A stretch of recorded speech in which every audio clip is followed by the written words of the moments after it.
আপনি দেখবেন যে ফেসবুক প্রমোট করে কাইন্ড অফ হচ্ছে যে নিউজ পেপারের মতো, যে আপনি দেখবেন ভায়োলেন্ট নিউজ, দুঃসংবাদই আসলে নিউজ পেপার বিক্রি হয়। নিউজ পেপারে যদি আপনি ভালো ভালো কথা লিখতেন, নিউজ পেপার বিক্রি হইতো না, তাই না? যে মানুষ আসলে একটু নেগেটিভ কথা শুনতে বেশি চায়, এটা জানি না কেন, কিন্তু এই ফেসবুক বা এই সোশ্যাল মিডিয়াটাও এইটাই প্রমোট করে আসলে।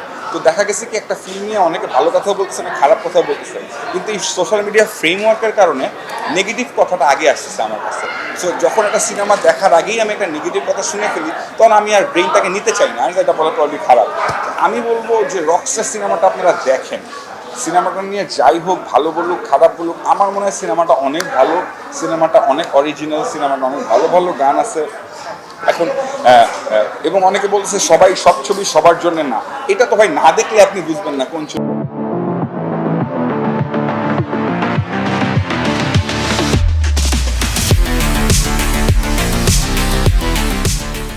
কিসের জন্য, যে এবং ছবিটা তো বানানো হয়েছে দর্শকদের জন্য।